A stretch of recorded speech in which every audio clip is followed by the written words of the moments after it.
Hello, my name is Stubidubins, and this one I am beating Pokemon Heart Gold with 6 Pokemon that have a lower than 200 base stat total. Real quick, here's my rule set. For 200 base stat total mons or less in Gen 4, these are the mons I can choose from. It's not many, 9 to be exact. The regional bugs are particularly awful for sub 200 base stat total mons, so I went with every non-regional bug except for Wurmple because I decided that was probably the best one. Normally I would go into my team one by one, but I've probably already run out of time because Faulkner turned into a speedrun. I'm already halfway through into Bugsy and just finishing the explanation of what I am doing. The strategy for Bugsy is opening with results to bait the U-turn from the Scyther because it is very scary.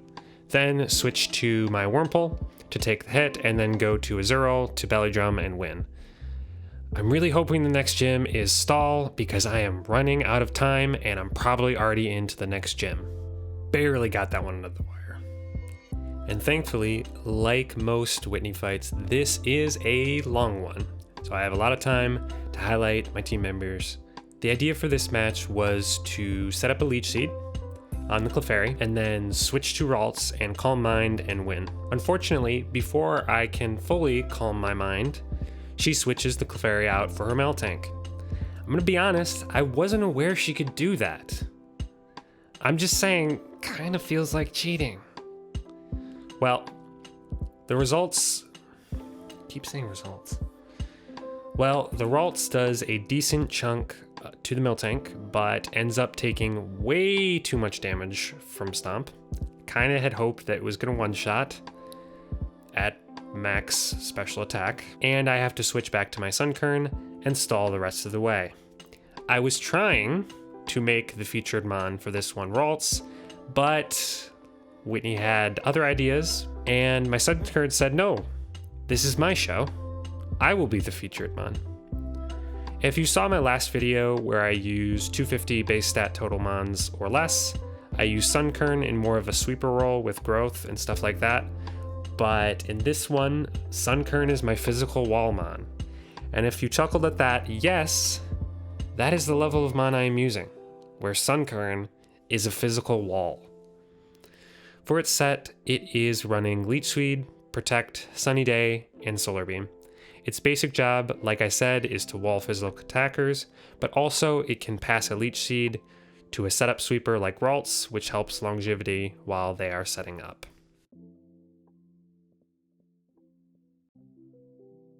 Next up is Mortimer and his headband. And this one is actually the Ralts feature that I was hoping for previously. I open with Sunkern, like I did before, set up a Leech Seed, and then go to Ralts and Calm Mind up. It makes it a lot easier because I'm able to encore the Ghastly into Mean Look, which is basically a free setup. From here, I can take out the Ghastly and the Haunter. When the Gengar comes in, I know it's going to go for Shadow Ball, so I switch to Azurill. I probably could have tanked the Shadow Ball, but I wanted to get the Azurill some screen time. I then belly drummed up and swept through the rest of his team. Like I said, the featured mon for this one is Ralts. For most of this run, I'm going for a more setup-oriented strategy with Calm Mind, Encore, Will-O-Wisp, and Confusion now, but eventually Psychic. The idea for this one is to switch in with the Leech Seed, get that good passive HP income, and hopefully encore the opponent into something stupid. The main issue with Ralts, and really the entire team, is we have no form of speed control, meaning a lot of our best guys are really slow and have no way of boosting their speed or lowering the speed of the opponents. In the 250 run, we had Pichu, which could set up Thunder Wave and also was super fast. We will see this issue more down the road, but I just wanted to point that out now. Foreshadowing. Next up is Chuck, and in this one I unleash the beast and open up with Magikarp. She does half damage to Primamp and immediately goes down. I then go into Wurmple and again get the guys some screen time. She does like a quarter damage and then is about to go down. I know Chuck is going to heal, so I take this opportunity to go into Sunkern and do what she does best and set up a Leech Seed and stalls!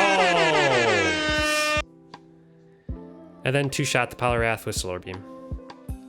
It's honestly really tough to pick a feature mon in this one because the non-Sunkern guys didn't necessarily cover themselves in glory, but I guess I'm gonna go with Wurmple. At this point in the run, it probably seems like the sub 200 mon thing was clickbait, and bringing guys like Magikarp, Feebas, and Wurmple was just so I could put them in the thumbnail. Well, that isn't true for 2 out of the 3 of those, the third being Wurmple, who legitimately doesn't do anything in this run outside of one battle that I can think of, which I will let you guess what battle that will be. Anyway, Wurmple is running the 4 moves that Wurmple can learn, those being Tackle, String Shot, Poison Sting, and Bug Bite. Wurmple is really bad. Jasmine can wait. I'm talking about how bad Wurmple is.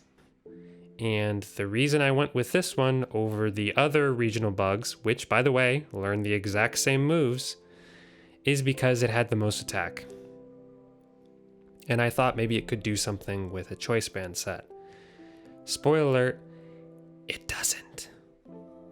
I could have saved myself time in making these little move icons and just given it Bug Bite, because that's the only move that ended up being any useful at all.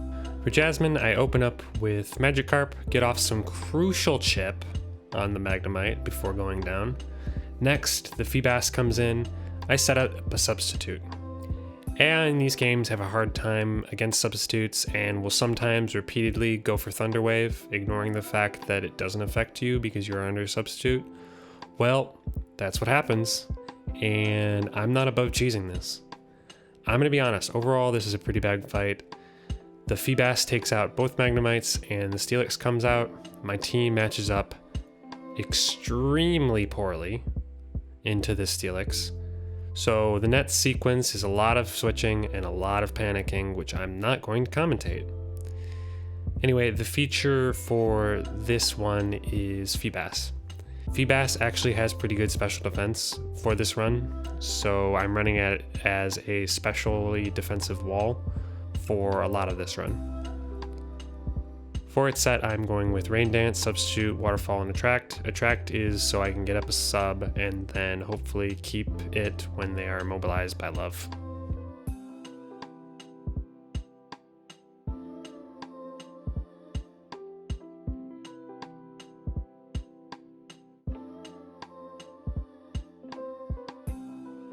Next up is Price, and right here begins the run of dominance by my underappreciated fish. I open up with Magikarp, and I thought it would one-shot the Seal, and thankfully it does, giving my Magikarp its first knockout since it knocked out Faulkner's Pidgey way back when.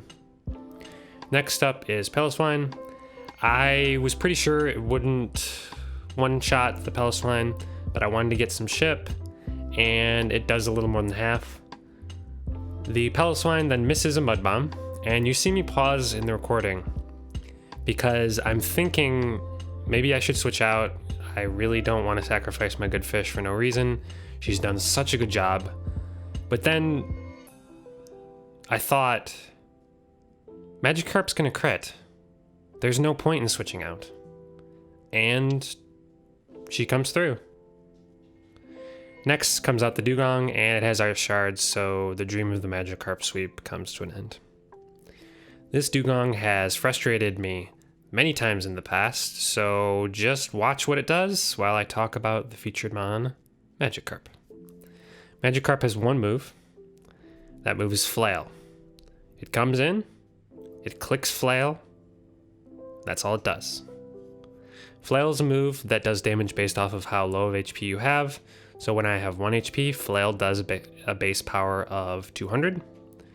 But as you have seen, Magikarp has a base attack of 10. So all it does is one shot, but usually isn't very good at doing that, except for this fight where it was very good at doing that.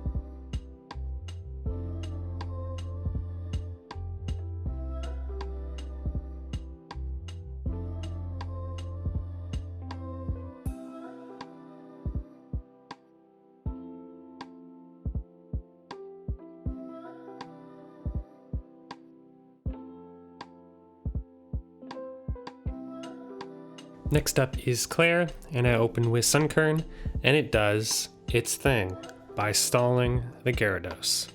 After that, for a while, it eventually wins, and her first Dragonair comes out. I then go to my Feebas and click the newly acquired Blizzard, and it does a laughable amount of damage. Ha ha ha ha ha, I'm laughing at the amount of damage. The point of this, though, is to get some chip for my Magikarp, which doesn't one-shot the Dragonair from full, but does when it's around half HP. Next comes out the second Dragonair, and I plan on doing the same exact thing with that, so I go to my Wurmple to get the required chip for the Magikarp. It does a decent job, and the Dragonair is now in range for the Magikarp to one-shot. Claire, for some reason, decides to go for Dragon Tail instead of finishing off my Wurmple. Dragon Tail is a negative priority move that allows my Wurmple to go first, even though it is paralyzed. My Wurmple takes advantage and finishes off the Dragonair number 2. Next comes out her Kingdra.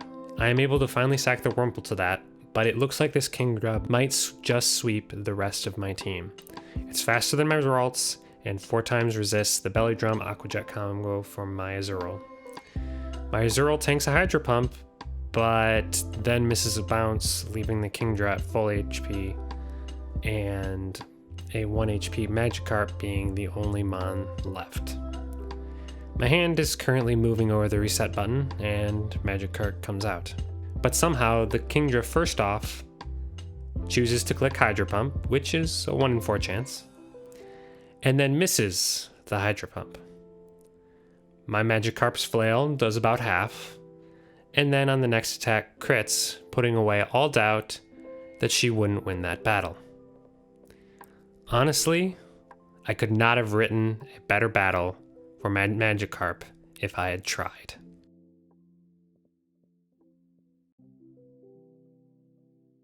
Now we're on to the Elite Four, and first up is Will. I open up with the tried and true Sunkern.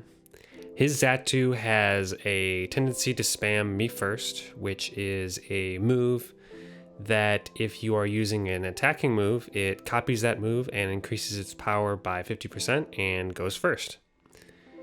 This allows me to stall it by clicking Leech Seed, Protect, and Sunny Day.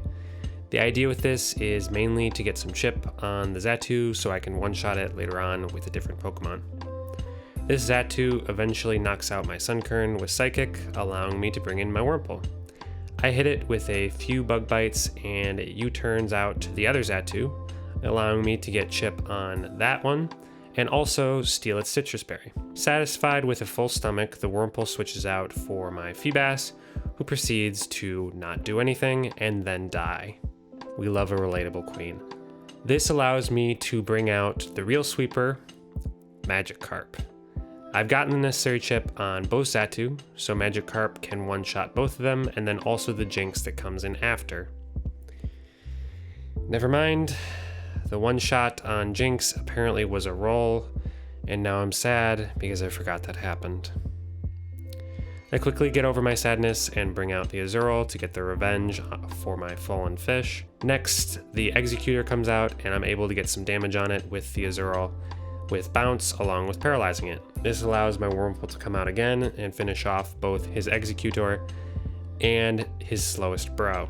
Before we move on though, you might be wondering why I didn't go over the Azurill set. The main reason is it basically is the same set I used in the 250 base stat run. And this run, I tried to limit my Azurill's use because it's pretty overpowered for a sub 200 base stat total mon, and I'm a masochist. Also, while talking about it previously, I had speculated why Azural's sprite looks so sad. Look at them. Why are they so sad? Global warming, global warming, global warming, global warming, global warming, global warming, global warming. And I think I figured it out. It's sad because it's a normal type that learns Aqua Jet rather than Quick Attack. Feels like Game Freak was specifically trolling me with that choice because it doesn't get the same type bonus from its priority move and isn't able to one-shot a lot of mines that it could if it did. So it either needed to make it a normal type with Quick Attack or a water type with Aqua Jet. But it went with the opposite, the worst of both worlds.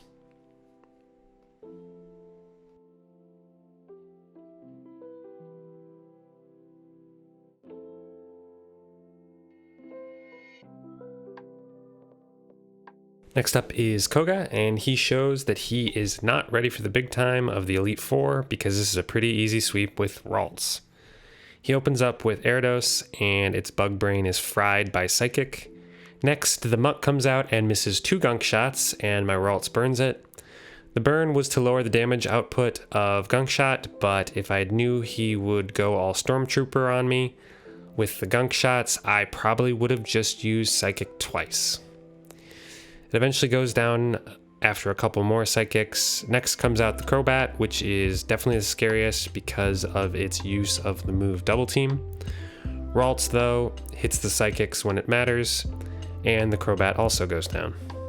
Next comes out my favorite Poison type, Pokemon Fortress, and wanting to preserve the 6-0 on Koga, I go to Azurill and Belly Drum up.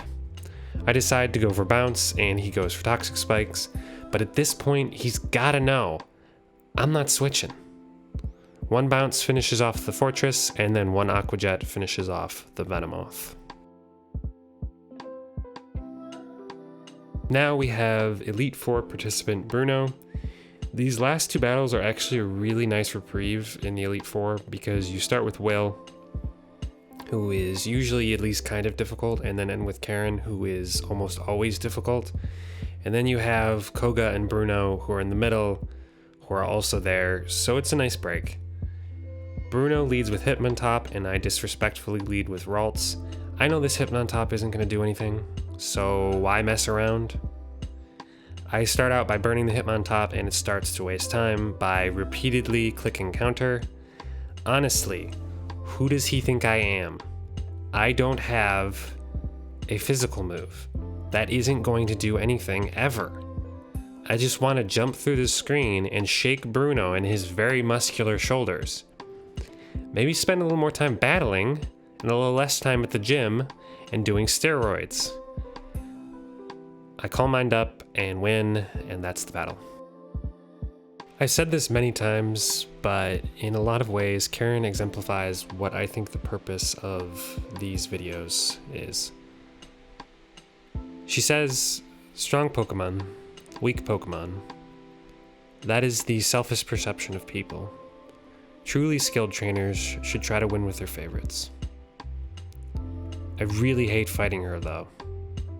It's mainly her Umbreon who has given me so much trouble in the past because it's very bulky and likes to boost its evasion.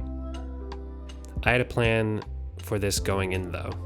This is why Wurmple is on the team. Bug Bite is a 2-shot. And all my Wurmple needs to do is hit 2 of them. Mercifully, she does. After that, out comes her Murkrow, and I go to my accidentally fully healed Magikarp. Like I said before, Flail is a move that goes off how much HP a Pokemon has left, and I have no way of pre-damaging it during the Elite Four, so unfortunately my Magikarp is kind of useless now. But thankfully it gets some damage off before going down. Next, I Belly Drum up with Azurill. I don't want to be here any longer than I have to, and I'm going to use the cheap strat. Aqua Jet doesn't quite one-shot the Gengar, but thankfully it goes for Focus Miss, and I'm able to take it out after that. The Houndoom then goes down to 1 Aqua Jet, but the Violet Plume won't, so I have to let my Azurill go down and bring in Wurmple to finish it off. This was the fight, by the way. If you guessed, this was the fight, by the way, that I had thought ahead of time where Wurmple might actually be helpful. And it was, so good for me. Next up is the champion. And I think this might just be my favorite champion fight of all time. I open up with Choice Scarf Ralts because it has the ability Trace and it copies Gyarados' Intimidate to give it -1 attack. I then go to my Sunkern and set up a Leech Seed and get the necessary chip on it so Ralts can come in and one-shot with Thunderbolt. This is a more defensive Ralt set for reasons you will see later on, so Thunderbolt does a little over half on the Gyarados, even though it's 4 times effective. Once I get the required chip, I sacrifice my Magikarp so I can get a clean switch into Ralts. Ralts then outspeeds and finishes off the Gyarados, and next comes out his Aerodactyl, which the Ralts needs to get some chip on with Thunderbolt. This means it needs to tank 1 crunch from the Aerodactyl, which is why I need a bulkier set on it. The reason why it needs to get chip on it is because next comes out my Azurill, and it sets up the Hail. A couple reasons why I need Hail are 1, I need it for my sweeper later on, and 2, I need to get more hail damage on the level 50 Dragonite, so my sweeper can guaranteed one-shot it. I also need to keep my Azurill alive for later on, so I finish off the Aerodactyl with Aqua Jet. The reason I needed chip on it with Thunderbolt is because Aqua Jet does around half, so you need to get some damage on it beforehand to one-shot with Aqua Jet. And next, the Dragonite comes out. I sack both my Wurmple and my Sunkern to get that hail damage on the Dragonite that I was talking about previously. And finally, we are in position to sweep, and my sweeper comes in. Choice Specs Feebas with Blizzard. Like I said, Blizzard is a roll to one-shot this first Dragonite, and Blizzard is 100% accurate in hail, so that's why I need hail set up. The first Dragonite goes down. Then the second and third right after that. The second and third are guaranteed one-shot, by the way, so I don't need hail damage on them. And finally, his Charizard comes in. And I'm able to get damage on it with Feebas, with Blizzard, and I'm down to my Azurill. 2 Aqua Jets later, and we swept Lance with Choice Specs Feebas. Thanks for watching, and goodbye.